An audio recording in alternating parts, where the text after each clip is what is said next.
Kementerian Agama mewakili pemerintah mengusulkan biaya penyelenggaraan ibadah haji atau BPIH 2023 sebesar 98,8 juta rupiah.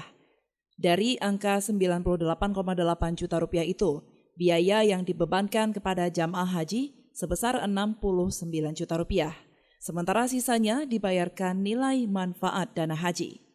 Kepala Kantor Kementerian Agama Kabupaten Aceh Timur, Salamina, menjelaskan bahwa usulan BPIH tersebut saat ini masih dalam proses.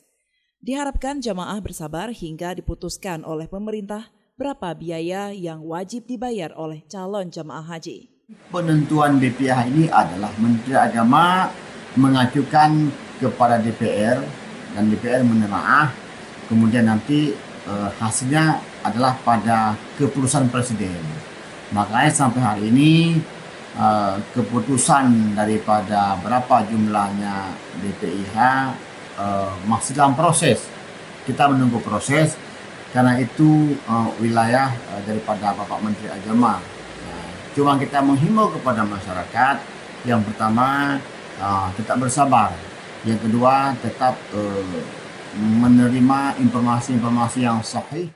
Sementara itu, salah seorang calon jamaah haji asal Aceh Timur, M. Yusuf, mengatakan, jika seandainya BPIH masih di angka 69 juta rupiah, maka ia menyebutkan kemungkinan besar akan mengundurkan diri saja, karena biaya tersebut dianggap masih sangat mahal. Karena itu kan penambahnya sudah 2 kali lipat kalau kita lebih kurang kayak gitu kan. Mungkin nanti kami akan kalau bisa ditarik balik, kalau enggak nanti penundaannya lagi kalau bisa kayak gitu kan. Mudah-mudahan kalau penundaannya tahun depan mungkin bisa dikurangi lagi. Kalau memang yang jatahnya 25 sekian nanti disuruh tambah sekian lagi sampai 70-an kayak gitu kan. Mungkin kami akan mengundur kayak gitu. Dari Aceh Timur, Romi Syaputra melaporkan untuk Puja TV Aceh.